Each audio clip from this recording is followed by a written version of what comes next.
सफर TV देख रहे तमाम दर्शकों का खबरों के इस बुलेटिन च स्वागत करते हाँ। मैं हाँ नीलम ढिल्लों। बुलेटिन की शुरुआत करते हैं अज दी कुछ खास खबरों तो। सब तो पहला पेश है 94 खबरां। वसीयत तोड़ के माता नूं जमीन दिवाउण दे बयान ते माता दे पुत्रा ने कीता मनीषा गुलाटी का सख्त विरोध। मनोहर लाल खट्टर का किसान अंदोलन ते वड्डा हमला, कहा अंदोलन च धीआं भैणां दी लुट्टी जा रही इज्जत। रिलायंस स्टोर मालकां ने कैप्टन अमरिंदर सिंह नूं सौंपिया मंग पत्र, कहा स्टोर बंद करन नाल हो रहा पंजाब दा नुकसान। हरपाल चीमा ने सरकार ते निशाना साधदियां कहा महंगी बिजली होने के बावजूद किसानां नूं नहीं मिल रही 8 घंटे बिजली। लोक इंसाफ पार्टी वालों मंत्री सोम प्रकाश के नाम भेजिया मंग पत्र, किसानां नाल मुड़ तो गलबात शुरू करन दी कीती अपील। चल रही नाजायज माइनिंग ते सुखबीर बादल की लाइव रेड, माइनिंग करन वाले व्यक्ति अपना समान छड्ड मौके तो होए फरार। पिछले 102 दिनों तो टावर ते बैठा ईटीटी टैट पास अध्यापक सुरिंदर पाल ने टावर तो उतरन लई कीता साफ मना। 26 जनवरी की दिल्ली हिंसा मामले च दिल्ली पुलिस वालों तरनतारन जिले के पिंड तलवंडी सोवा सिंह तो एक होर व्यक्ति गिरफ्तार। एक्साइज डिपार्टमेंट की वड्डी रेड, चपड़ासी के घरों नाजायज शराब दीआं 48 पेटियां कीतियां जब्त। ते हुण खबरां विस्तार नाल। महिला कमीशन की चेयरपर्सन मनीषा गुलाटी उस माता के घर गई जिसने अपनी वीडियो वायरल करके अपने पुत्रां ते दोष लगाया सी कि उन्होंने माता नूं घरों कढ दिता। माता नाल गलबात करन तो बाद मनीषा गुलाटी ने फैसला लैंदियां कहा माता के पति की वसीयत तोड़ के जमीन माता के नाम करन लई जिला अधिकारियों नूं निर्देश दे दिते गए।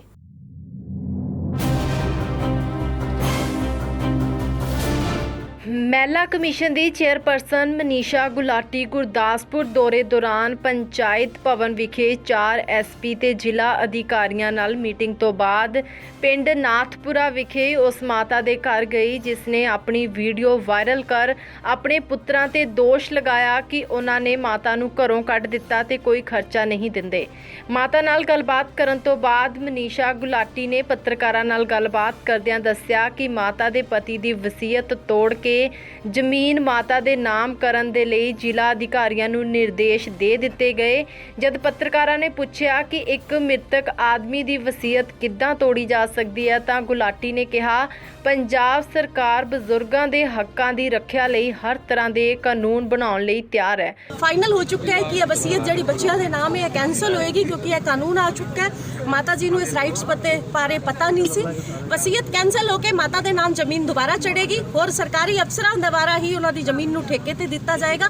पूरे एग्जाम्पल है पूरे पंजाब विच एक है सीनियर पेरेंट्स वास्ते सिर्फ ऐसे करके आई कि एक एग्जाम्पल सैट होए कि माँ प्यो की हरासमेंट इदा कोई नहीं कर सकता। ते उनदे लई मैं मीडिया का भी धन्यवाद करदी हां ते साडे अपने अफसरां दा भी। मनीषा जी किस तरह कैंसल देखो एक कानून है डेथ हो चुकी है पर सब तो ज्यादा हस्बैंड की डेथ तो बाद राइट जेड़ा हक बनदा मां दा बनदा। लेकिन वो तो जिंदे जी नहीं जी वो कहंदे जबरदस्ती तुसी माता जी दा एक बयान माता जी दे बयान दे आधार पे ही कैंसल बंदी कार्रवाई हरासमेंट पे जाएगी वो भी पक्का होके रहेगी। वो कह रहे धमकियां दित्तियां जा रही उन्हां वालों। हां ओ माता जी ने कहा कि मेरे पुत्रा ने कहा टंगा वड़ दांगे ते आपां उन्हां नूं दसांगे कि किस तरह पेरेंट्स नूं हरासमेंट SSP साहब दी मौजूदगी च माता जी ने बयान दित्ते ने इस बिहाफ ते FIR उत्थे मनीषा गुलाटी के इस फैसले का बजुर्ग माता के पुत्रा ने विरोध जताया।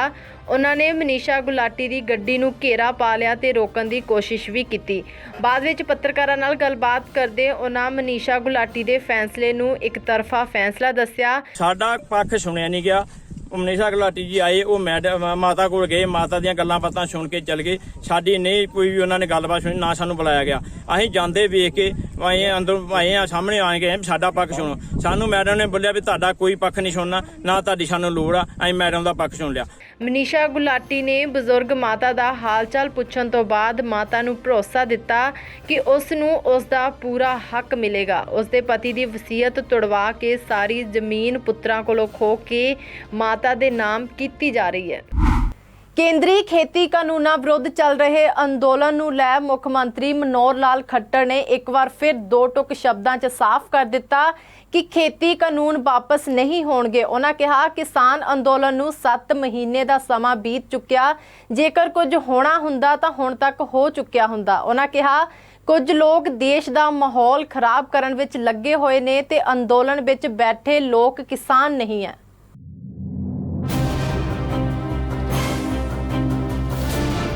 ਕੇਂਦਰੀ ਖੇਤੀ ਕਾਨੂੰਨਾਂ ਵਿਰੁੱਧ ਚੱਲ ਰਹੇ ਅੰਦੋਲਨ ਦੌਰਾਨ ਕਿਸਾਨਾਂ ਵਿੱਚ ਭਾਰਤੀ ਜਨਤਾ ਪਾਰਟੀ ਖਿਲਾਫ ਵੱਧ ਰਹੇ ਗੁੱਸੇ ਦਰਮਿਆਨ ਹਰਿਆਣਾ ਦੇ ਮੁੱਖ ਮੰਤਰੀ ਮਨੋਹਰ ਲਾਲ ਖੱਟਰ ਨੇ ਇੱਕ ਵਾਰ ਫਿਰ ਦੋ ਟੁਕ ਸ਼ਬਦਾਂ 'ਚ ਸਾਫ਼ ਕਰ ਦਿੱਤਾ ਕਿ ਖੇਤੀ ਕਾਨੂੰਨ ਵਾਪਸ ਨਹੀਂ ਹੋਣਗੇ। ਉਹਨਾਂ ਕਿਹਾ ਕਿਸਾਨ ਅੰਦੋਲਨ ਨੂੰ 7 ਮਹੀਨੇ ਦਾ ਸਮਾਂ ਬੀਤ ਚੁੱਕਿਆ, ਜੇਕਰ ਕੁਝ ਹੋਣਾ ਹੁੰਦਾ ਤਾਂ ਹੁਣ ਤੱਕ ਹੋ ਚੁੱਕਾ ਹੁੰਦਾ। ਉਹਨਾਂ ਕਿਹਾ ਕੁਝ ਲੋਕ ਦੇਸ਼ ਦਾ ਮਾਹੌਲ ਖਰਾਬ ਕਰਨ ਵਿੱਚ ਲੱਗੇ ਹੋਏ ਨੇ ਤੇ ਅੰਦੋਲਨ ਵਿੱਚ ਬੈਠੇ ਲੋਕ ਕਿਸਾਨ ਨਹੀਂ ਹੈ। ਉਹਨਾਂ ਕਿਹਾ ਕਿ ਕਾਂਗਰਸ ਤੇ ਸਿਆਸੀ ਪਾਰਟੀਆਂ ਰਾਜਨੀਤਿਕ ਲਾਹੇ ਲਈ ਸਰਕਾਰ ਨੂੰ ਬਦਨਾਮ ਕਰ ਰਹੀਆਂ। ਮੁੱਖ ਮੰਤਰੀ ਨੇ ਦਾਅਵਾ ਕੀਤਾ ਕਿ ਤਿੰਨੋਂ ਖੇਤੀ ਕਾਨੂੰਨ ਕਿਸਾਨਾਂ ਲਈ ਲਾਹੇਵੰਦ ਨੇ ਤੇ ਅਸਲ ਕਿਸਾਨ ਇਸ ਗੱਲ ਨੂੰ ਸਮਝਦੇ ਹਨ। ਇੱਥੇ ਪੱਤਰਕਾਰਾਂ ਨਾਲ ਗੱਲਬਾਤ ਕਰਦਿਆਂ ਮੁੱਖ ਮੰਤਰੀ ਮਨੋਹਰ ਲਾਲ ਖੱਟਰ ਨੇ ਖੇਤੀ ਕਾਨੂੰਨਾਂ ਨੂੰ ਕਿਸਾਨਾਂ ਲਈ ਲਾਹੇਵੰਦ ਦੱਸਿਆ। आंदोलनकारी बैठे हैं वो वास्तव में किसान नहीं है। वास्तव में जो किसान हैं वो इन नियमों से, इन कानूनों से कोई एतराज नहीं उसको। ये केवल राजनीतिक तौर के ऊपर चीज़ों को आगे बढ़ाए हुए हैं। पंजाब के अंदर चौधरी लगी है, हमारे यहाँ तो कोई चुनाव है नहीं, लेकिन केवल जिसको कहना चाहिए कि पॉलिटिकल एक एंगल से सरकार को बदनाम कैसे किया जाए, कांग्रेस पार्टी इनका सहयोग कर रही है। कांग्रेस एक पॉलिटिकल पार्टी है, लेकिन इस आंदोलन का एक दुखद पहलू ये निकल आया है कि इस आंदोलन के साथ कई प्रकार की ऐसी दुर्घटनाएं हो गई हैं कि जो इस शब्द को भी बदनाम करने के लिए और लोग मुंह खोलने लगे हैं। यानी तरह तरह की जो घटनाएं हैं, आप लोग देख रहे हैं कि बहन बेटियों की इज्जत लूटी जा रही है, मर्डर तक हो गए हैं, लोगों के साथ, स्थानीय लोगों के साथ विवाद, रास्ता छोड़ेंगे नहीं छोड़ेंगे, पंचायतें होने लग गई हैं, आपस में एक दूसरे के विरोध में इनकी भाषाएं चलने लग गई हैं। सरकार के साथ अलोकतांत्रिक तरीके से जो काम करने का उनका विषय है, इसकी मैं निंदा करता हूँ। ਉਹਨਾਂ ਕਿਹਾ ਕਿ ਅੰਦੋਲਨਕਾਰੀ ਕਿਸਾਨ ਕਾਨੂੰਨਾਂ ਵਿੱਚ ਕੋਈ ਕਮੀ ਦੱਸੇ ਬਿਨਾਂ ਤਿੰਨੋਂ ਖੇਤੀ ਕਾਨੂੰਨ ਰੱਦ ਕਰਨ ਦੀ ਜ਼ਿੱਦ ਕਰ ਰਹੇ ਨੇ।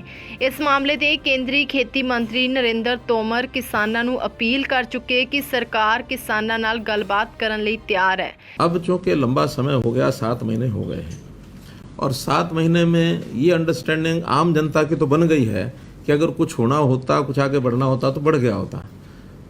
हम लोग अपने किसानों के जो बिल बनाए गए हैं, कानून बने हैं, उनकी जितनी भी सार्थकता है, उनके जो विशेषताएं हैं, वो सब हमने जनता को बताई हैं, बार बार बता रहे हैं। और वो इसमें कमियां क्या हैं वो बताए बिना एक ही जो रट लगाए हैं कि नहीं कुछ भी हो पर नाला उथे दा उथे, एक जो जिद है वो पकड़ के बैठे हैं। जिद नहीं पकड़नी चाहिए, खुल करके बात करना है। तो कल भी 2 दिन पहले भी कृषि मंत्री जी ने कहा है कि वो खुल करके बात करें, लेकिन इस कंडीशन के साथ आए कि नील वापस करोगे तो हम आते हैं, नहीं तो कोई फायदा नहीं है। उस प्रकार का लाभ नहीं है। ਕਿਸਾਨਾਂ ਨੂੰ ਗੱਲਬਾਤ ਲਈ ਅੱਗੇ ਆਉਣਾ ਚਾਹੀਦਾ, ਪਰ ਅੰਦੋਲਨਕਾਰੀ ਖੇਤੀ ਕਾਨੂੰਨਾਂ 'ਚ ਕਮੀਆਂ ਤੇ ਗੱਲਬਾਤ ਕਰਨ ਦੀ ਥਾਂ ਇਹਨਾਂ ਨੂੰ ਰੱਦ ਕਰਨ ਦੀ ਜਿੱਦ ਤੇ ਅੜੇ ਹੋਏ ਨੇ। ਪਿਛਲੇ 8 ਮਹੀਨਿਆਂ ਤੋਂ ਰਿਲਾਇੰਸ ਸਟੋਰ ਪੰਪ ਪੰਜਾਬ ਭਰ ਵਿੱਚ ਕਿਸਾਨ ਅੰਦੋਲਨ ਕਾਰਨ ਬੰਦ ਕਰਵਾ ਦਿੱਤੇ ਗਏ, ਜਿਸ ਨੂੰ ਲੈ ਕੇ ਰਿਲਾਇੰਸ ਦੇ ਸਟੋਰ ਤੇ ਭਵਨ ਮਾਲਕਾਂ ਨੇ ਮੁੱਖ ਮੰਤਰੀ ਕੈਪਟਨ ਅਮਰਿੰਦਰ ਸਿੰਘ ਦੇ ਨਾਂ ਇੱਕ ਮੰਗ ਪੱਤਰ ਦਿੰਦਿਆਂ ਕਿਹਾ ਉਹਨਾਂ ਨੂੰ ਆਪਣੇ ਸਟੋਰ ਸੁਰੱਖਿਅਤ ਤੌਰ ਤੇ ਖੋਲ੍ਹਣ ਦੀ ਆਗਿਆ ਦਿੱਤੀ ਜਾਵੇ। ਇਸ ਦੇ ਨਾਲ ਹੀ ਉਹਨਾਂ ਕਿਸਾਨ ਸੰਗਠਨਾਂ ਨੂੰ ਵੀ ਅਪੀਲ ਕੀਤੀ ਕਿ ਉਹ ਸਰਕਾਰ ਖਿਲਾਫ ਆਪਣਾ ਵਿਰੋਧ ਸ਼ਾਂਤੀਪੂਰਵਕ ਤਰੀਕੇ ਨਾਲ ਜਾਰੀ ਰੱਖਣ, ਪਰ ਰਿਲਾਇੰਸ ਨੂੰ ਆਪਣੇ ਸਟੋਰ ਖੋਲ੍ਹਣ ਦੀ ਆਗਿਆ ਦੇਣ। ਪੰਜਾਬ ਭਰ ਵਿੱਚ ਆਪਣੇ ਵੱਖ-ਵੱਖ ਕਾਰੋਬਾਰਾਂ ਦੇ ਸੰਚਾਲਨ ਲਈ ਰਿਲਾਇੰਸ ਨੂੰ ਆਪਣੇ ਖੇਤਰ ਕਿਰਾਏ ਤੇ ਦੇਣ ਵਾਲੇ ਸਟੋਰ ਤੇ ਭਵਨ ਮਾਲਕਾਂ ਨੇ ਅੱਜ ਇੱਥੇ ਪੰਜਾਬ ਦੇ ਮੁੱਖ ਮੰਤਰੀ ਕੈਪਟਨ ਅਮਰਿੰਦਰ ਸਿੰਘ ਦੇ ਨਾਂ ਇੱਕ ਮੰਗ ਪੱਤਰ ਸੌਂਪਿਆ। ਸਟੋਰ ਤੇ ਭਵਨ ਮਾਲਕਾਂ ਨੇ ਮੁੱਖ ਮੰਤਰੀ ਤੋਂ ਇਸ ਸੰਬੰਧੀ ਦਖਲ ਦੇਣ ਤੇ ਸੰਬੰਧਿਤ ਅਧਿਕਾਰੀਆਂ ਨੂੰ ਕਾਨੂੰਨ ਤੇ ਵਿਵਸਥਾ ਯਕੀਨੀ ਬਣਾਉਣ ਦਾ ਨਿਰਦੇਸ਼ ਦੇਣ ਦੀ ਮੰਗ ਕੀਤੀ ਤਾਂ ਕਿ ਉਹਨਾਂ ਨੂੰ ਆਪਣੇ ਸਟੋਰ ਸੁਰੱਖਿਅਤ ਤੌਰ ਤੇ ਖੋਲ੍ਹਣ ਦੀ ਆਗਿਆ ਮਿਲ ਸਕੇ। ਸਟੋਰ ਮਾਲਕਾਂ ਦਾ ਕਹਿਣਾ ਹੈ ਕਿ ਰਿਲਾਇੰਸ ਸਟੋਰ ਪਿਛਲੇ 8 ਮਹੀਨਿਆਂ ਤੋਂ ਪੂਰੇ ਰਾਜ ਵਿੱਚ ਕਿਸਾਨ ਅੰਦੋਲਨ ਕਾਰਨ ਬੰਦ ਕਰਵਾ ਦਿੱਤੇ ਗਏ। ਰਿਲਾਇੰਸ ਦੇ ਪੰਜਾਬ ਵਿੱਚ ਕਰੀਬ 275 ਸਟੋਰ ਨੇ ਜੋ ਸਾਰੇ ਬੰਦ ਪਏ ਹੋਏ। ਮੁੱਖ ਮੰਤਰੀ ਦੇ OSD ਸੰਦੀਪ ਸਿੰਘ ਬਰਾੜ ਨੇ ਸਟੋਰ ਮਾਲਕਾਂ ਤੋਂ ਮੰਗ ਪੱਤਰ ਹਾਸਲ ਕੀਤਾ। ਸਟੋਰ ਮਾਲਕਾਂ ਨੇ ਕਿਹਾ ਕਿ ਅਸੀਂ ਸਾਰੇ ਪੰਜਾਬੀ ਹਾਂ ਤੇ ਪੂਰੀ ਤਰ੍ਹਾਂ ਕਿਸਾਨਾਂ ਦਾ ਸਮਰਥਨ ਕਰਦੇ ਹਾਂ, ਪਰ ਰਿਲਾਇੰਸ ਦੇ ਸਟੋਰ ਨੂੰ ਜਬਰਨ ਬੰਦ ਕਰਨ ਨਾਲ ਸਿਰਫ ਪੰਜਾਬ ਨੂੰ ਹੀ ਨੁਕਸਾਨ ਹੋ ਰਿਹਾ, ਕਿਉਂਕਿ ਰਿਲਾਇੰਸ ਸਥਾਨਿਕ ਪੱਧਰ ਤੇ ਬਹੁਤ ਸਾਰੇ ਉਤਪਾਦ ਖਰੀਦਦੀ ਹੈ, ਪੰਜਾਬੀਆਂ ਨੂੰ ਭਾਰੀ ਪ੍ਰਤੱਖ ਤੇ ਅਪ੍ਰਤੱਖ ਰੁਜ਼ਗਾਰ ਪ੍ਰਦਾਨ ਕਰਦੀ ਹੈ ਤੇ ਰਾਜ ਨੂੰ ਭਾਰੀ ਟੈਕਸਾਂ ਦਾ ਭੁਗਤਾਨ ਕਰਦੀ। ਉਹਨਾਂ ਕਿਹਾ ਕਿ ਅਸੀਂ ਕਿਸਾਨ ਸੰਗਠਨਾਂ ਨੂੰ ਵੀ ਅਪੀਲ ਕਰਦੇ ਹਾਂ। ਤੇ ਸਾਡੀ ਮੰਗ ਹੈ ਜਦੋਂ ਦੇ ਅਕਤੂਬਰ ਤੋਂ ਕਿਸਾਨੀ ਸੰਘਰਸ਼ ਤੋਂ ਜਿਹੜੇ ਧਰਨੇ ਲੱਗੇ ਹੋਏ ਨੇ ਉਦੋਂ ਤੋਂ ਸਾਡੇ ਸਾਰੇ ਸਟੋਰ ਬੰਦ ਹੈ, ਕਿਉਂਕਿ ਅਸੀਂ ਕਾਰਪੋਰੇਟਸ ਨੂੰ ਦਿੱਤੇ ਆਪਣੇ ਜਿਹੜੇ ਬਿਲਡਿੰਗਸ ਨੇ, ਅਸੀਂ ਕਾਰਪੋਰੇਟਸ ਨੂੰ ਲੀਜ਼ ਦਿੱਤੀ ਹੈ ਆਪਣੇ, ਤੇ ਕਿਸਾਨਾਂ ਨੇ ਧਰਨੇ ਕਰਕੇ ਉਦੋਂ ਦੇ ਕੰਮ ਠੱਪ ਪਏ ਨੇ। ਤੇ ਸਾਡੇ ਕੰਟਰੈਕਟ ਇਦਾਂ ਦੇ ਜਿਨ੍ਹਾਂ ਦੇ ਅਸੀਂ ਬਿੱਲ ਨਹੀਂ GST ਸਮੇਤ ਉਹਨਾਂ ਨੂੰ ਬਿੱਲ ਨਹੀਂ ਦਿੰਦੇ ਤੇ ਉਨੀ ਦੇ ਸਾਡੇ ਕਿਰਾਇਆ ਨਹੀਂ ਆਉਂਦੇ। ਸਟੋਰ ਬੰਦ ਹੋਣ ਕਰਕੇ ਨਾ ਅਸੀਂ ਬਿੱਲ ਦੇ ਪਾ ਰਹੇ ਹਾਂ ਤੇ ਨਾ ਉਹ ਸਾਨੂੰ ਕਿਰਾਇਆ ਦੇ ਪਾ ਰਹੇ ਆ। ਤੇ ਸਾਡੇ ਜਿਹੜੇ ਕੰਟਰੈਕਟ ਨੇ ਉਹ ਹੈ ਵੀ ਇਦਾਂ ਦੇ ਕਿ ਜਿੰਨੀ ਦੇਰ ਸਟੋਰ ਖੁੱਲ੍ਹਦਾ ਨਹੀਂ ਸਾਨੂੰ ਕਿਰਾਇਆ ਨਹੀਂ ਆਉਂਦਾ। ਸਾਨੂੰ ਦੋਵਾਂ ਪਾਸੋਂ ਮਾਰ ਝੱਲਣੀ ਪੈ ਰਹੀ ਹੈ। ਅਸੀਂ ਇਹ ਜਿਹੜੀ ਬੇਨਤੀ ਕਿਸਾਨ ਜਥੇਬੰਦੀਆਂ ਨੂੰ 3 ਅਪ੍ਰੈਲ ਨੂੰ ਵੀ ਕਰ ਚੁੱਕੇ ਸਨ ਪ੍ਰੈਸ ਕਾਨਫਰੰਸ ਕਿ ਲੁਧਿਆਣੇ ਸੇ ਉੱਥੇ ਵੀ ਉਹਨਾਂ ਨੇ ਬੰਦ ਕਮਰੇ ਦੇ ਵਿੱਚ ਸਾਡੇ ਨਾਲ ਮੀਟਿੰਗ ਕੀਤੀ ਸੀ ਤੇ ਸਾਨੂੰ ਭਰੋਸਾ ਦਿਵਾਇਆ ਸੀ ਕਿ ਸਾਡਾ ਕੋਈ ਹੱਲ ਕੀਤਾ ਜਾਵੇਗਾ, ਪਰ ਹਜੇ ਤੱਕ ਇੰਨੇ ਮਹੀਨੇ ਹੋ ਗਏ ਕੋਈ ਸਾਡਾ ਹੱਲ ਨਹੀਂ ਕੀਤਾ, ਕੋਈ ਸੁਣਵਾਈ ਨਹੀਂ ਹੋਈ। ਅਸੀਂ ਇਹਨਾਂ ਇੰਡੀਵਿਜੂਅਲ ਨੂੰ ਜਿਹੜੇ ਕਿਸਾਨ ਜਥੇਬੰਦੀ ਜਿਹੜੇ ਲੀਡਰ ਨੇ ਜੇ ਕਿ ਬੂਟਾ ਸਿੰਘ ਬੁਰਜਗਿੱਲ ਜੀ ਹੋ ਗਏ ਹੋਰ ਹੋ ਗਏ ਸਾਰਿਆਂ ਨੂੰ ਅਸੀਂ ਮੁਲਾਕਾਤਾਂ ਕਰ ਚੁੱਕੇ ਹਾਂ, ਪਰ ਕਿਸੇ ਨੇ ਸਾਡੀ ਹਜੇ ਤੱਕ ਬਾਂਹ ਨਹੀਂ ਫੜੀ ਹੈਗੀ। ਤੇ ਹੁਣ ਅਸੀਂ ਸਰਕਾਰ ਨੂੰ ਅਪੀਲ ਕਰਦੇ ਹਾਂ ਤੇ ਤੁਹਾਡੇ ਜ਼ਰੀਏ ਕਿਸਾਨ ਜਥੇਬੰਦੀ ਨੂੰ ਅਪੀਲ ਕਰਦੇ ਹਾਂ ਕਿ ਸਾਡਾ ਕੋਈ ਕਸੂਰ ਨਹੀਂ ਗਾ, ਸਾਡਾ ਰਿਲਾਇੰਸ ਨਾਲ ਕੋਈ ਲੈਣਾ ਦੇਣਾ ਨਹੀਂ, ਕੋਈ ਕਿਸੇ ਕਾਰਪੋਰੇਟ ਨਾਲ ਕੋਈ ਲੈਣਾ ਦੇਣਾ ਨਹੀਂ ਸਾਡਾ। ਅਸੀਂ ਤਾਂ ਬਿਲਡਿੰਗ ਸਾਡਾ ਤਾਂ ਕਿੱਤਾ ਹੀ ਇਹੀ ਆ, ਬਿਲਡਿੰਗ ਬਣਾਉਂਦੇ ਹਾਂ ਕਿਰਾਏ 'ਤੇ ਚਾੜ ਦਿੰਦੇ, ਸਾਡਾ ਕਿੱਤਾ ਇਹ ਆ। ਜਦੋਂ ਦੇ ਹੋਏ ਕਿਸ਼ਤਾਂ ਸਾਨੂੰ ਭਰਨੀ ਪੈਣੀ, ਬੈਂਕਾਂ ਦੀ ਕਿਸ਼ਤਾਂ ਅਸੀਂ ਭਰਨੀਆਂ ਨੇ, ਉਹ ਸਾਡੀਆਂ ਔਖੀਆਂ ਪਈਆਂ ਨੇ, ਕੁਰਕੀ ਸਾਡੀ ਕਈਆਂ ਦੀ ਹੋਣ ਵਾਲੀ ਆ ਤੇ ਮੁਸ਼ਕਲਾਂ ਦਾ ਸਾਹਮਣਾ ਸਾਨੂੰ ਕਰਨਾ ਪੈ ਰਿਹਾ। ਇਹ ਸਾਰਿਆਂ ਨੂੰ ਬੇਨਤੀ ਕਿਸਾਨ ਜਥੇਬੰਦੀਆਂ ਨੂੰ ਵੀ ਤੇ ਸਰਕਾਰ ਨੂੰ ਵੀ ਕਿ ਸਾਡਾ ਕੋਈ ਨਾ ਕੋਈ ਜਲਦੀ ਤੋਂ ਜਲਦੀ ਹੱਲ ਕੀਤਾ ਜਾਵੇ। ਉਹਨਾਂ ਕਿਹਾ ਕਿ ਅਸੀਂ ਕਿਸਾਨ ਸੰਗਠਨਾਂ ਨੂੰ ਵੀ ਅਪੀਲ ਕਰਦੇ ਹਾਂ ਕਿ ਉਹ ਸਰਕਾਰ ਖਿਲਾਫ ਆਪਣਾ ਵਿਰੋਧ ਸ਼ਾਂਤੀਪੂਰਨ ਤਰੀਕੇ ਨਾਲ ਜਾਰੀ ਰੱਖਣ, ਪਰ ਰਿਲਾਇੰਸ ਨੂੰ ਆਪਣੇ ਸਟੋਰ ਖੋਲ੍ਹਣ ਦੀ ਆਗਿਆ ਦੇਣ। ਆਮ ਆਦਮੀ ਪਾਰਟੀ ਦੇ ਸੀਨੀਅਰ ਆਗੂ ਤੇ ਪੰਜਾਬ ਵਿਧਾਨ ਸਭਾ ਵਿੱਚ ਵਿਰੋਧੀ ਧਿਰ ਦੇ ਨੇਤਾ ਹਰਪਾਲ ਸਿੰਘ ਚੀਮਾ ਨੇ ਸਰਕਾਰਾਂ ਤੇ ਨਿਸ਼ਾਨਾ ਸਾਧਦਿਆਂ ਕਿਹਾ ਸੂਬੇ ਵਿੱਚ ਮਹਿੰਗੀ ਬਿਜਲੀ ਹੋਣ ਦੇ ਬਾਵਜੂਦ ਆਮ ਲੋਕਾਂ ਤੇ ਕਿਸਾਨਾਂ ਨੂੰ ਬਿਜਲੀ ਨਹੀਂ ਮਿਲ ਰਹੀ। ਝੋਨੇ ਦੀ ਲਵਾਈ ਲਈ ਕਿਸਾਨਾਂ ਨੂੰ ਬਿਜਲੀ ਦੇਣ ਲਈ ਘਰਾਂ ਦੀ ਸਪਲਾਈ ਤੇ ਵੀ 4 ਤੋਂ 5 ਘੰਟੇ ਦੇ ਕੱਟ ਲਗਾਏ ਜਾ ਰਹੇ। ਹਰਪਾਲ ਸਿੰਘ ਚੀਮਾ ਨੇ ਕਿਹਾ ਕਿ ਬਾਦਲਾਂ ਵੱਲੋਂ ਕੀਤੇ ਗਲਤ ਸਮਝੌਤਿਆਂ ਕਾਰਨ ਬਿਜਲੀ ਦੀ ਘਾਟ ਦਾ ਨੁਕਸਾਨ ਸਮੂਹ ਪੰਜਾਬ ਵਾਸੀਆਂ ਨੂੰ ਸਹਿਣਾ ਪੈ ਰਿਹਾ।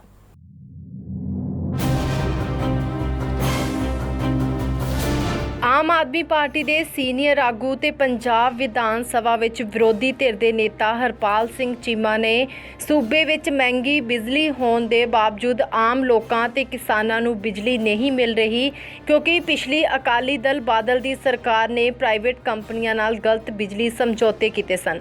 ਉਹਨਾਂ ਕਿਹਾ ਕਿ ਗਲਤ ਬਿਜਲੀ ਸਮਝੌਤਿਆਂ ਕਾਰਨ ਪੰਜਾਬ ਵਿੱਚ ਬਿਜਲੀ ਦੀ ਘਾਟ ਬਣੀ ਹੋਈ ਹੈ ਤੇ ਝੋਨੇ ਦੀ ਲਵਾਈ ਲਈ ਕਿਸਾਨਾਂ ਨੂੰ ਬਿਜਲੀ ਦੇਣ ਲਈ ਘਰਾਂ ਦੀ ਸਪਲਾਈ ਤੇ ਵੀ 4 ਤੋਂ 5 ਘੰਟੇ ਦੇ ਕੱਟ ਲਾਏ ਜਾ ਰਹੇ ਨੇ। ਹਰਪਾਲ ਸਿੰਘ ਚੀਮਾ ਨੇ ਕਿਹਾ ਕਿ ਬਾਦਲਾਂ ਵੱਲੋਂ ਕੀਤੇ ਗਲਤ ਸਮਝੌਤਿਆਂ ਕਾਰਨ ਬਿਜਲੀ ਦੀ ਘਾਟ ਦਾ ਨੁਕਸਾਨ ਸਮੂਹ ਪੰਜਾਬ ਵਾਸੀਆਂ ਨੂੰ ਸਹਿਣਾ ਪੈ ਰਿਹਾ, ਕਿਉਂਕਿ ਝੋਨੇ ਦੀ ਲਵਾਈ ਦੇ ਸੀਜ਼ਨ ਦੌਰਾਨ ਨਾ ਤਾਂ ਟਿਊਬਵੈੱਲਾਂ ਨੂੰ 8 ਘੰਟੇ ਬਿਜਲੀ ਸਪਲਾਈ ਮਿਲ ਰਹੀ ਹੈ ਤੇ ਨਾ ਹੀ ਘਰਾਂ ਨੂੰ 24 ਘੰਟੇ ਬਿਜਲੀ ਸਪਲਾਈ ਮਿਲ ਰਹੀ ਹੈ। ਜਿੰਨੇ ਮਰਜ਼ੀ ਧਰਨੇ ਅਕਾਲੀ ਦਲ ਲਾ ਲੈਣ, ਜੋ ਕੁਝ ਮਰਜ਼ੀ ਕਰ ਲੈਣ, ਪੰਜਾਬ ਦੇ ਬੱਚੇ ਨੂੰ ਪਤਾ ਗਾ ਕਿ ਸਭ ਤੋਂ ਮਹਿੰਗੀ ਬਿਜਲੀ ਖਰੀਦਣ ਦੇ ਸਮਝੌਤੇ ਅਕਾਲੀ ਦਲ ਬਾਦਲ ਨੇ ਕੀਤੇ ਨੇ। ਸਭ ਤੋਂ ਮਹਿੰਗੀ ਬਿਜਲੀ ਖਰੀਦਣ ਦੇ ਐਗਰੀਮੈਂਟ BJP ਨੇ ਕੀਤੇ ਨੇ। ਪੰਜਾਬ ਦੇ ਬੱਚੇ ਨੂੰ ਪਤਾ ਗਾ। ਹੁਣ ਮੈਂ ਸਮਝਦਾ 900 ਚੂਹੇ ਖਾ ਕੇ ਬਿੱਲੀ ਹੱਜ ਨੂੰ ਚੱਲੀ। ਸਾਰੀ ਜਿਹੜੀ ਬਿਜਲੀ ਮਾਫੀਆ ਉਹ ਅਕਾਲੀ ਦਲ ਦੀ ਦੇਣ ਆ।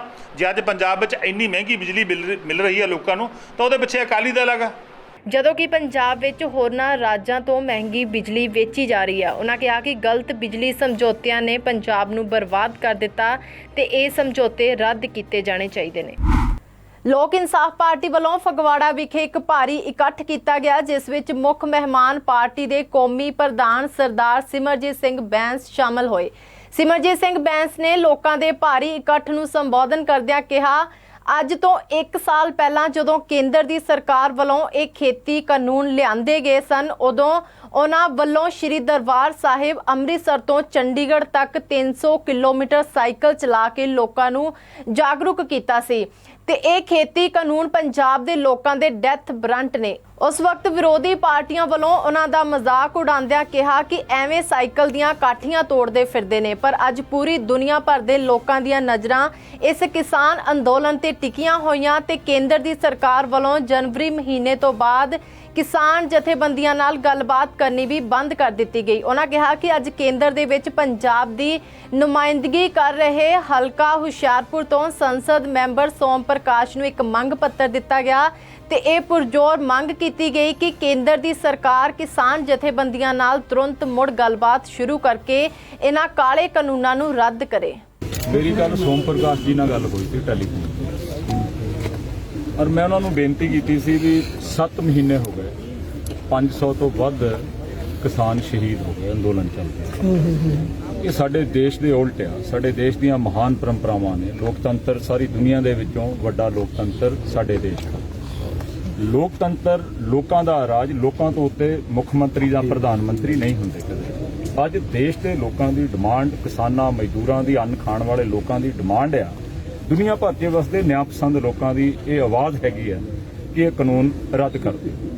Being BJP parliament member from Hoshiarpur and ਤੁਸੀਂ ਸਾਡੇ ਸੂਬੇ ਦੀ ਕੇਂਦਰੀ ਮੰਤਰੀ ਮੰਡਲ ਦੇ ਵਿੱਚ ਅਗਵਾਈ ਕਰਦੇ ਹੋ ਕੇਂਦਰ ਦੀ ਸਰਕਾਰ ਦੇ ਅੰਦਰ।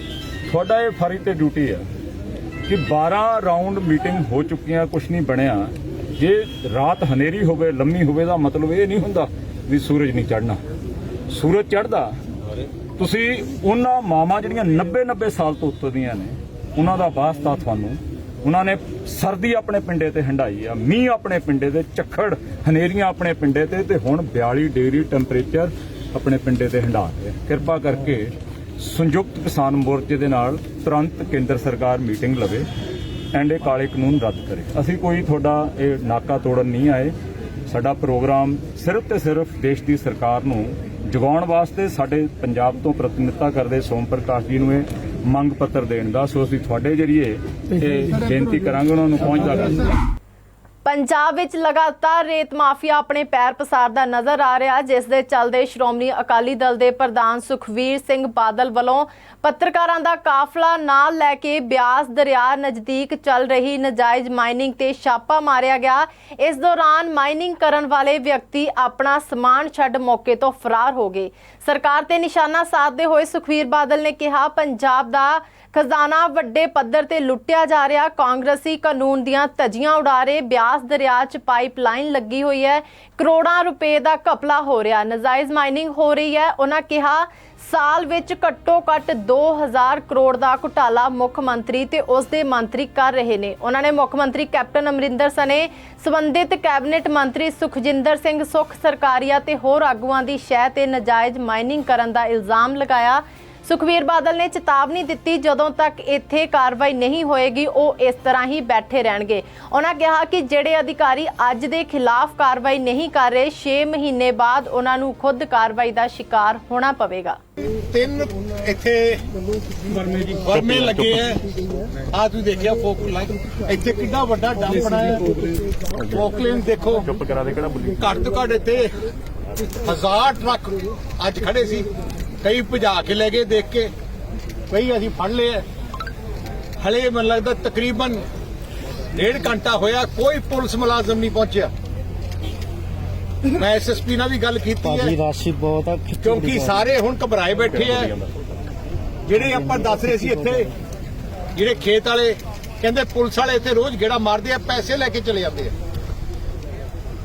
ਐ ਜੀ ਲੁੱਟ ਮੈਨੂੰ ਲੱਗਦਾ ਹਿੰਦੁਸਤਾਨ 'ਚ ਕਿਤੇ ਨਹੀਂ ਹੋਣੀ ਜਿਵੇਂ ਆ ਲੁੱਟ। ਨਾਲੇ ਵੱਡੀ ਗੱਲ ਹੈ, ਖਤਰਾ ਇੱਥੇ ਸਾਰੀ ਖੇਤਾਂ ਨੂੰ ਖਤਰਾ ਹੋ ਰਿਹਾ, ਪੁਲ ਨੂੰ ਖਤਰਾ। ਜੇ ਬਿਆਸ ਦਾ ਪੁਲ ਡਿੱਗ ਪਏ ਤੇ ਆਪਾਂ ਸਾਰਾ ਮਾਝਾ ਖਤਰੇ 'ਚ ਪੈ ਸਕਦਾ ਹੈ। ਇਹ ਜੀ ਹਾਲਾਤ ਬਣਾਈ ਹੈ ਕੈਪਟਨ ਦੀ ਸਰਕਾਰ ਨੇ। ਸਾਰੇ ਐਮਐਲਏ ਲੁੱਟਣ ਤੇ ਲੱਗੇ ਤੇ ਮੈਂ ਬਾਰ-ਬਾਰ ਹੁਣ ਟੈਲੀਫੋਨ ਕੀਤਾ ਹੈ, ਤੁਸੀਂ ਹੈਰਾਨ ਰਹਿ ਜਾਓਗੇ। 1.5 ਘੰਟਾ ਹੋ ਗਿਆ, ਜੇ ਨਾ ਪਹੁੰਚੇ ਪੁਲਿਸ ਵਾਲੇ, ਜੇ ਨਾ ਸਾਰੀ ਅੰਦਰ ਕੀਤੀਆਂ, ਫਿਰ ਅਸੀਂ ਸ਼੍ਰੋਮਣੀ ਅਕਾਲੀ ਦਲ ਨੈਕਸਟ ਐਕਸ਼ਨ ਇੱਥੇ ਹੀ ਫੈਸਲਾ ਕਰੂਗਾ ਕੀ ਕਰਨਾ। ਕੱਲ ਸ਼ਾਮ ਤਕਰੀਬਨ 6 ਵਜੇ ਦੇ ਕਰੀਬ ਸਰਕਟ ਹਾਊਸ 'ਚ ਪਟਿਆਲਾ ਦੇ ਉੱਚ ਅਧਿਕਾਰੀਆਂ ਤੇ ਈਟੀਟੀ ਟੈਟ ਪਾਸ ਦੇ ਅਧਿਆਪਕਾਵਾਂ ਦੇ ਨਾਲ ਇੱਕ ਮੀਟਿੰਗ ਕੀਤੀ ਗਈ, ਜਿਸ ਵਿੱਚ ਸਰਕਾਰ ਵੱਲੋਂ ਇੱਕ ਪ੍ਰੈਸ ਨੋਟ ਜਾਰੀ ਕੀਤਾ ਗਿਆ ਕਿ ਸੁਰਿੰਦਰਪਾਲ ਨੂੰ ਟਾਵਰ ਤੋਂ ਉਤਾਰਨ ਦੀ ਸਹਿਮਤੀ ਹੋ ਗਈ। ਪਰੰਤੂ ਕੁਝ ਚਿਰ ਬਾਅਦ ਹੀ ਈਟੀਟੀ ਟੈਟ ਪਾਸ ਅਧਿਆਪਕ ਦੇ ਮੀਤ ਪ੍ਰਧਾਨ ਸੰਦੀਪ ਸ਼ਰਮਾ ਤੇ ਪ੍ਰਧਾਨ ਦੀਪਕ ਕੰਬੋਜ ਵੱਲੋਂ ਬਿਆਨ ਦਿੱਤਾ ਗਿਆ ਕਿ ਅਜਿਹਾ ਕੁਝ ਨਹੀਂ ਹੈ। ਉਹਨਾਂ ਨੂੰ ਸਿਰਫ ਆਸ਼ਵਾਸਨ ਹੀ ਦਿੱਤਾ ਗਿਆ, ਲਿਖਤੀ ਰੂਪ ਵਿੱਚ ਕੁਝ ਨਹੀਂ ਹੈ। ਮੀਤ ਪ੍ਰਧਾਨ ਸੰਦੀਪ ਸ਼ਰਮਾ ਨੇ ਕਿਹਾ ਉਸਨੇ ਖੁਦ ਸੁਰਿੰਦਰਪਾਲ ਨਾਲ ਕਾਫੀ ਦੇਰ ਤੱਕ ਗੱਲਬਾਤ ਕੀਤੀ ਤੇ ਉਹਨਾਂ ਦਾ ਕਹਿਣਾ ਹੈ ਕਿ ਜਦੋਂ ਤੱਕ ਸਰਕਾਰ ਸਾਡੀਆਂ ਮੰਗਾਂ ਨਹੀਂ ਮੰਨਦੀ ਉਦੋਂ ਤੱਕ ਉਹ ਨੀਚੇ ਨਹੀਂ ਉਤਰੇਗਾ। ਸੰਦੀਪ ਸ਼ਰਮਾ ਵੱਲੋਂ ਕਾਫੀ ਸਮਝਾਇਆ ਗਿਆ, ਜੇਕਰ ਜ਼ਿੰਦਗੀ ਹੈ ਤਾਂ ਜਹਾਨ ਹੈ, ਸੰਘਰਸ਼ ਫਿਰ ਵੀ ਕੀਤੇ ਜਾ ਸਕਦੇ, ਪਰੰਤੂ ਸੁਰਿੰਦਰਪਾਲ ਆਪਣੀਆਂ ਮੰਗਾਂ ਨੂੰ ਲੈ ਕੇ ਉਸੇ ਤਰ੍ਹਾਂ ਅੜਿਆ ਹੋਇਆ ਹੈ। ਤੇ ਇਸ ਦੇ ਨਾਲ ਹੀ ਜਦੋਂ ਸੰਦੀਪ ਸ਼ਰਮਾ ਨੇ ਸਰਕਾਰ ਵੱਲੋਂ ਭੇਜੇ ਗਏ ਜੂਸ ਤੇ ਬਿਸਕਟ ਦਿਖਾਏ ਤਾਂ ਦੱਸਿਆ ਕਿ ਸੁਰਿੰਦਰਪਾਲ ਨੇ ਇੱਕ ਵੀ ਬੂੰਦ ਜੂਸ ਨਹੀਂ ਪੀਤਾ ਤੇ ਨਾ ਹੀ ਬਿਸਕੁਟ ਖਾਦੇ। ਮਤਲਬ ਇਹ ਹੈ ਕਿ ਪਿਛਲੇ 11 ਦਿਨਾਂ ਤੋਂ ਰੱਖੇ ਮਰਨ ਵਰਤ ਨੂੰ ਤੋੜਨ ਲਈ ਸੁਰਿੰਦਰਪਾਲ ਅਜੇ ਤਿਆਰ ਨਹੀਂ ਹੈ। ਉਸ ਦੀ ਬਸ ਇੱਕੋ ਹੀ ਗੱਲ ਹੈ ਕਿ ਜਦੋਂ ਤੱਕ ਸਰਕਾਰ ਲਿਖਤੀ ਰੂਪ ਵਿੱਚ ਕੁਝ ਨਹੀਂ ਦਿੰਦੀ ਉਦੋਂ ਤੱਕ ਸੰਘਰਸ਼ ਚੱਲੇਗਾ। ਜ਼ਿਕਰਯੋਗ ਹੈ ਕਿ ਸੁਰਿੰਦਰਪਾਲ ਪਿਛਲੇ 102 ਦਿਨਾਂ ਤੋਂ ਟਾਵਰ ਤੇ ਬੈਠਾ ਹੈ ਤੇ 11 ਦਿਨਾਂ ਤੋਂ ਮਰਨ ਵਰਤ ਤੇ ਹੈ। ਜਿਹੜਾ ਡੀਸੀ ਸਾਹਿਬ ਨਾਲ ਜਿਹੜੀ ਮੀਟਿੰਗ ਹੋਈ ਸੀ ਉਹਦੇ ਵਿੱਚ ਇਹ ਸੀਗਾ ਕਿ ਉਹਨਾਂ ਨੇ ਸਾਨੂੰ ਕਿਹਾ, ਕਨਵਿੰਸ ਕਰਵਾਉਣ ਦੀ ਕੋਸ਼ਿਸ਼ ਕੀਤੀ ਔਰ ਜਿਹੜਾ ਅਸੀਂ ਸਾਥੀ ਜਸਵਿੰਦਰਪਾਲ ਜੀ ਜਿਹੜਾ ਉਹਦੇ ਨਾਲ ਗੱਲਬਾਤ ਰੱਖੀ ਉਹਦੇ ਤੇ ਕਿ ਸਰਕਾਰ ਆਪਣੇ ਨਾਲ ਆ ਕਮਿਟਮੈਂਟ ਕਰਨ ਦੀ ਜਿਹੜੀ ਕੋਸ਼ਿਸ਼ ਹੈ ਉਹ ਕਰ ਰਹੀ ਹੈ, ਲੇਕਿਨ ਉਹਦੇ ਵਿੱਚ ਇਹ ਸੀ ਕਿ ਲਿਖਤੀ ਰੂਪ ਵਿੱਚ ਸਾਨੂੰ ਕੁਝ ਵੀ ਨਹੀਂ ਦਿੱਤਾ ਜਾ ਰਿਹਾ ਸੀ। ਵਰਬਲੀ ਹੀ ਜਿਹੜਾ ਸਰਕਾਰ ਹੈ ਜਿਹੜਾ ਖਾਣਾ ਪੂਰਤੀ ਕਰਨ ਦੀ ਜਿਹੜੀ ਕੋਸ਼ਿਸ਼ ਹੈ ਉਹ ਕਰ ਰਹੀ ਹੈ। ਔਰ ਆ ਜਿਹੜਾ ਜੂਸ ਹੈ ਪ੍ਰਸ਼ਾਸਨ ਵੱਲੋਂ ਭੇਜਿਆ ਗਿਆ ਸੀ, ਇਹਦੇ ਵਿੱਚੋਂ ਇੱਕ ਵੀ ਬੂੰਦ ਹੈ ਜਿਹੜੀ ਸਾਥੀ ਨੇ ਨਹੀਂ ਲਈ। ਔਰ ਆ ਬਿਸਕੁਟ ਭੇਜੇ ਗਏ ਸੀ, ਇਹ ਉਵੇਂ ਦਾ ਉਵੇਂ ਆ, ਸਾਥੀ ਨੇ ਕੁਝ ਵੀ ਜਿਹੜਾ ਖਾਦਾ ਪੀਤਾ ਨਹੀਂ। ਜਿੰਨੀ ਦੇਰ ਤੱਕ ਸਾਥੀ ਦੀ ਇਹ ਮੰਗ ਹੈ, ਜਿੰਨੀ ਦੇਰ ਤੱਕ ਲਿਖਤੀ ਰੂਪ ਦੇ ਵਿੱਚ ਮੰਗ ਹੈ ਜਿਹੜੀ ਪੂਰੀ ਨਹੀਂ ਕੀਤੀ ਜਾਂਦੀ, ਜਿਹੜੀਆਂ ਵਿੱਚ ਵਾਧੂ ਦੀਆਂ ਸ਼ਰਤਾਂ ਨੇ ਉਹ ਰੱਦ ਨਹੀਂ ਕੀਤੀਆਂ ਜਾਂਦੀਆਂ ਤੇ 10,000 ਦੀ ਜਿਹੜੀ ਭਰਤੀ ਹੈ 10,000 9,000 ਦੀ ਭਰਤੀ ਹੈ ਜਿਹੜੀ ਨਹੀਂ ਦਿੱਤੀ ਜਾਂਦੀ, ਉਨੀ ਦੇਰ ਤੱਕ ਮੈਂ ਜਿਹੜਾ ਡਟਿਆ ਹੋਇਆ, ਮੈਂ ਉਨੀ ਦੇਰ ਦਾ ਮਰਨ ਵਰਤ ਜਿਹੜਾ ਖਤਮ ਨਹੀਂ ਕਰਾਂਗਾ। ਉਨੀ ਦੇਰ ਲਈ ਸਾਥੀ ਜਿਹੜਾ ਲਗਾਤਾਰ ਸੰਘਰਸ਼ ਦੇ ਵਿੱਚ ਜਿਹੜਾ ਡਟਿਆ ਹੋਇਆ, ਕਾਫੀ ਦੇਰ ਉਹਨੂੰ ਮੈਂ ਜਿਹੜਾ ਮਨਾਉਣ ਦੀ ਕੋਸ਼ਿਸ਼ ਕੀਤੀ, ਉਹਦੇ ਨਾਲ ਗੱਲਬਾਤ ਕਰਨ ਦੀ ਕੋਸ਼ਿਸ਼ ਕੀਤੀ ਕਿ ਸਾਥੀ ਜ਼ਿੰਦਗੀ ਤੋਂ ਉੱਪਰ ਹੈ ਨਹੀਂ ਕੁਛ, ਜੇ ਅੱਜ ਆਪਾਂ ਇਹ ਦੁਨੀਆ ਛੱਡ ਕੇ ਚਲੇ ਗਏ ਤਾਂ ਉਦੋਂ ਬਾਅਦ ਇਹ ਮੁਆਵਜ਼ੇ ਦੇਣਗੇ ਆਪਾਂ ਨੂੰ, ਇਹਨਾਂ ਨੇ ਹੋਰ ਕੁਝ ਨਹੀਂ ਦੇਣਾ। ਲੇਕਿਨ ਸਾਥੀ ਵੱਲੋਂ ਇਹ ਕਹਿਣਾ ਸੀ ਕਿ ਦੇਖੋ ਮੈਂ 102 ਦਿਨਾਂ ਤੋਂ ਰੋਜ਼ਗਾਰ ਦੀ ਮੰਗ ਨੂੰ ਲੈ ਕੇ ਟਾਵਰ ਦੇ ਉੱਪਰ ਡਟਿਆ ਹੋਇਆ, ਲੇਕਿਨ ਉਦੋਂ ਸਰਕਾਰ ਨੇ ਮੇਰੀ ਕੋਈ ਸਾਰ ਨਹੀਂ ਲਈ। ਲੇਕਿਨ ਅੱਜ ਜਦੋਂ ਮੈਂ 102 ਦਿਨਾਂ ਤੋਂ ਤੇ 11ਵੇਂ ਦਿਨ ਦੇ ਮਰਨ ਵਰਤ ਦੇ ਵਿੱਚ ਜਿਹੜਾ ਖਤਮ ਹੋ ਗਿਆ, ਮਰਨ ਵਰਤ ਤੇ ਲਗਾਤਾਰ ਡਟਿਆ ਹੋਇਆ, ਜਿਹੜੀ ਸਰਕਾਰ ਹੈ ਅਜੇ ਵੀ ਜਿਹੜਾ ਗੱਲਾਂ ਦੇ ਨਾਲ ਜਾਂ ਵਰਬਲੀ ਹੀ ਦੇਣ ਦੀ ਕੋਸ਼ਿਸ਼ ਕਰ ਰਹੀ ਹੈ। ਜਿੰਨੀ ਦੇਰ ਤੱਕ ਨੋਟੀਫਿਕੇਸ਼ਨ ਸਾਈਡ ਤੇ ਪਾ ਕੇ ਮੇਰੀ ਗੱਲ ਜਿਹੜੀ ਮੰਗ ਹੈ ਪੂਰੀ ਨਹੀਂ ਕਰਦੀ ਤੇ ਵਾਧੂ ਦੀ ਸ਼ਰਤਾਂ ਨਹੀਂ ਰੱਦ ਕਰਦੀ, ਉਨੀ ਦੇਰ ਤੱਕ ਮੈਂ ਆਪਦਾ ਸੰਘਰਸ਼ ਜਿਹੜਾ ਨਹੀਂ ਛੱਡਾਂਗਾ, ਉਨੀ ਦੇਰ ਸੰਘਰਸ਼ ਤੋਂ ਜਿਹੜਾ ਪਿੱਛੇ ਨਹੀਂ ਹਟਾਂਗਾ। ਇਹ ਸਾਥੀ ਵੱਲੋਂ ਜਿਹੜੀ ਮੰਗ ਹੈ ਉਹ ਕੀਤੀ ਗਈ ਪੰਜਾਬ ਸਰਕਾਰ। ਦਿੱਲੀ ਹਿੰਸਾ ਮਾਮਲੇ 'ਚ ਲੋੜੀਂਦੇ ਨੌਜਵਾਨਾਂ ਨੂੰ ਦਿੱਲੀ ਪੁਲਿਸ ਵੱਲੋਂ ਲਗਾਤਾਰ ਗ੍ਰਿਫਤਾਰ ਕਰਨ ਦਾ ਸਿਲਸਿਲਾ ਜਾਰੀ ਹੈ, ਜਿਸ ਤਹਿਤ ਦਿੱਲੀ ਪੁਲਿਸ ਵੱਲੋਂ ਪਿੰਡ ਤਲਵੰਡੀ ਸੋਭਾ ਸਿੰਘ ਦੇ ਇੱਕ ਹੋਰ ਨੌਜਵਾਨ ਨੂੰ ਉਸਦੇ ਹੀ ਪਿੰਡ ਵਾਲੇ ਘਰ 'ਚੋਂ ਗ੍ਰਿਫਤਾਰ ਕਰ ਲਿਆ ਗਿਆ। ਦੱਸ ਦਈਏ ਕਿ ਦਿੱਲੀ ਪੁਲਿਸ ਵੱਲੋਂ ਨੌਜਵਾਨ ਬੂਟਾ ਸਿੰਘ ਤੇ 50,000 ਰੁਪਏ ਦਾ ਇਨਾਮ ਰੱਖਿਆ ਹੋਇਆ ਸੀ, ਕਿਉਂਕਿ ਬੂਟਾ ਸਿੰਘ 26 ਜਨਵਰੀ ਦੀ ਹੋਈ ਹਿੰਸਾ ਵਿੱਚ ਲਾਲ ਕਿਲੇ ਦੇ ਨਜ਼ਦੀਕ ਮੌਜੂਦ ਸੀ, ਜਿਸ ਤੋਂ ਬਾਅਦ ਉਕਤ ਨੌਜਵਾਨ ਬੂਟਾ ਸਿੰਘ ਦੀ ਟੀਵੀ ਤੋਂ ਫੋਟੋ ਵਾਇਰਲ ਹੋਣ ਤੋਂ ਬਾਅਦ ਦਿੱਲੀ ਪੁਲਿਸ ਨੇ ਪਿੰਡ ਤਲਵੰਡੀ ਸੋਭਾ ਸਿੰਘ ਦੇ 4 ਵਿਅਕਤੀਆਂ ਤੇ ਮਾਮਲਾ ਦਰਜ ਕੀਤਾ। ਹੁਣ ਦਿੱਲੀ ਪੁਲਿਸ ਵੱਲੋਂ ਸ਼ਿਕੰਜਾ ਕੱਸਦੇ ਹੋਏ ਬੀਤੇ ਕੁਝ ਦਿਨ ਪਹਿਲਾਂ ਤਲਵੰਡੀ ਸੋਭਾ ਸਿੰਘ ਦੇ ਗੁਰਜੋਤ ਸਿੰਘ, ਜਿਸ ਤੇ 1 ਲੱਖ ਰੁਪਏ ਦਾ ਇਨਾਮ, ਉਸ ਨੂੰ ਗ੍ਰਿਫਤਾਰ ਕਰ ਲਿਆ ਤੇ ਹੁਣ ਬੀਤੀ ਰਾਤ ਦਿੱਲੀ ਪੁਲਿਸ ਵੱਲੋਂ ਬੂਟਾ ਸਿੰਘ ਨੂੰ ਉਸ ਦੇ ਘਰ ਵਿੱਚੋਂ ਗ੍ਰਿਫਤਾਰ ਕਰ ਲਿਆ। ਦੱਸ ਦਈਏ ਕਿ ਬੂਟਾ ਸਿੰਘ ਦੇ ਪਰਿਵਾਰਿਕ ਮੈਂਬਰਾਂ ਨੇ ਦਿੱਲੀ ਪੁਲਿਸ ਤੇ ਦੋਸ਼ ਲਾਉਂਦੇ ਕਿਹਾ ਦਿੱਲੀ ਪੁਲਿਸ ਕੇਂਦਰ ਸਰਕਾਰ ਦੇ ਇਸ਼ਾਰੇ ਤੇ ਕੰਮ ਕਰ ਰਹੀ ਹੈ।